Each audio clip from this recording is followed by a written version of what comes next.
Es considerado un gusano que pertenece al gremio de los gusanos aplanados, porque su forma remeda a una cintilla.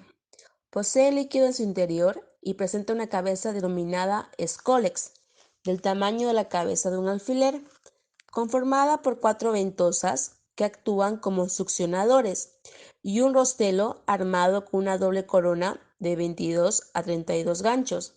Presenta un cuello corto y delgado que tiene la capacidad de regenerarse. Finalmente, el resto del gusano está compuesta por una cadena larga o estróbilo dividida en varios segmentos o proglótides, las cuales son de color blanquecino. Se encuentran en distintos grados de maduración, siendo las más cercanas al cuello las más inmaduras, y conforme se alejan del mismo, presenta una maduración progresiva. Según el grado de maduración, puede ser inmaduras, maduras e grávidos. Proglotito inmaduro solo se observa esbozo de los órganos sexuales. Proglotito maduro se observa el desarrollo de los órganos sexuales masculinos y femeninos. Proglotito grávido, el útero es el órgano predominante y se encuentra lleno de huevo. Un proglotito es la unidad de maduración independiente, por lo tanto, es la unidad hermafrodita, es decir que cada una de ellas presenta órganos sexuales masculinos y femeninos bien diferenciados. Curiosamente, no es hasta los proglotite 200 en donde los órganos reproductores ya aparecen maduros. Y en las últimas proglotites, los órganos sexuales femeninos están muy desarrollados, dejando de lado los aparatos masculinos.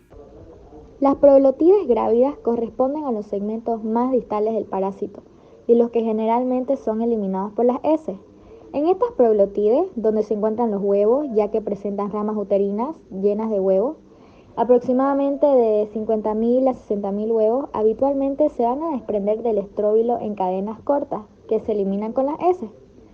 Estos son similares a los de Taenia saginata, son redondos y tienen una membrana gruesa radiada que encierran un embrión hexacanto con tres pares de ganchos. Miden de 30 a 45 micrómetros. Y la Taenia solium no tiene aparato digestivo y se alimenta por absorción de los nutrientes que digiere el hospedador a través del tegumento externo. Esta tenia vive en el intestino delgado de los seres humanos y pueden crecer de 3 a 4 metros, aunque se han visto casos en los que se mide hasta 10 metros. Enfermedades. Puede ocasionar dos enfermedades en el ser humano: teniosis y cisticercosis. La teniosis es en la que básicamente el parásito, en este caso la Taenia solium, es adulta y está en el intestino delgado. Esta se adhiere por la ingesta de cisticercos presentes en la carne de cerdo. Ciclo de vida. Los proglótides grávidos y los huevecillos llegan al ambiente mediante heces humanas de individuos afectados.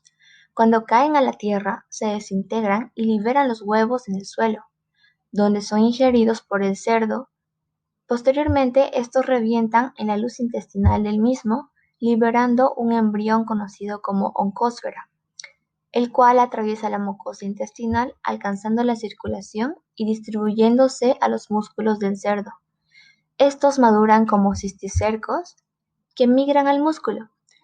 Posteriormente, los humanos se comen la carne de cerdo con cisticercos, ya sea mal cocida o cruda.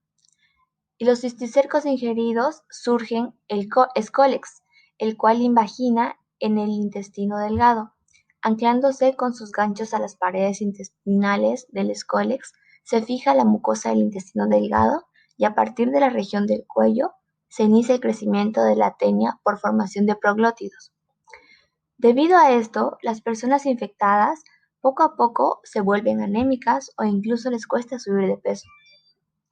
El parásito tiene un alcance hasta el sistema nervioso central y puede causar síntomas neurológicos, conocido como neurocisticercosis, en la cual tiene como característica particular la epilepsia, aunque también las cefalias graves, la ceguera, convulsiones, pero esta puede ser mortal.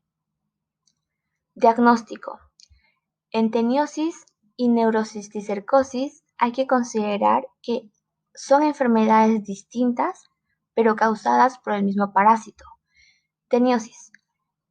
Para un diagnóstico se necesita examen cropológico, método de Graham y pruebas inmunológicas. Neurocisticercosis. Estudios radiológicos, TAC, RM y inmunodiagnóstico. Como manifestaciones clínicas tenemos que la teniosis causa leve dolor, diarrea, aumento del apetito, pérdida de peso, sensación del hambre, debilidad, astenia y adinemia. Como segunda enfermedad tenemos a la cisticercosis, en la que existe la presencia de la larva o el cisticerco de la Taenia solium. Conocida como un cisticerco, esta larva está presente en los diferentes tejidos y órganos del ser humano. Se adhiere por la ingesta de los huevos de la Taenia solium y en su ciclo de vida podemos ver que los prolotides gravidos y los huevecillos también pueden ser ingeridos por el ser humano, los cuales viajan por todo el cuerpo y se convierten en larvas causando cisticercosis. Estos migrando hacia los diferentes tipos de tejidos como el cerebro, el corazón, los ojos y músculos. Una vez dentro de ellos, las larvas se enquistan, se encubren a sí mismas con quistes llamándose ahora cisticerco. En su mecanismo de transmisión podemos ver que en la incubación puede durar incluso hasta años en generar síntomas. Su ciclo biológico presenta un ciclo indirecto, donde como hospedador directo y definitivo tenemos al hombre y como hospedador intermediario tenemos al cerdo. Aunque otros animales, incluso el hombre, también puede actuar como hospedador intermediario en algunos casos. Como manifestaciones clínicas podemos ver que la cisticercosis depende de la localización, el tamaño, el número y tipo de cisticerco. En estas manifestaciones las convulsiones es el síntoma más fuerte. Podemos observar que también hay afecciones en los pares craneales en lo que es la visión y audición. Las alteraciones motoras, sensoriales y funcionales también son una de las manifestaciones clínicas. Tratamiento de teniasis. El tratamiento se puede realizar de forma individual o mediante la administración colectiva de medicamentos, en función de las circunstancias locales y los enfoques de control que se adopten. La teniasis se puede tratar con dosis únicas de praziquantel 10 mg por kilogramo o niclosamida 2 gramos en adultos y niños mayores de 6 años y 1 gramo en niños de 2 a 6 años. También se ha utilizado el tratamiento con 400 miligramos de albendazol durante 3 días consecutivos. Tratamiento de neurocisticercosis.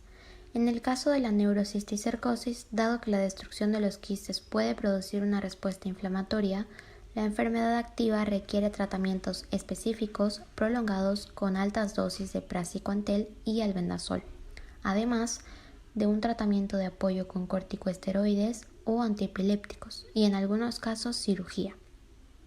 Datos. La T. solium es la causa del 30% de los casos de epilepsia en muchas zonas endémicas donde hay cerdos en libertad cerca de donde viven las personas. En las comunidades de alto riesgo, el 70% de los casos de epilepsia son atribuibles a la T. solium.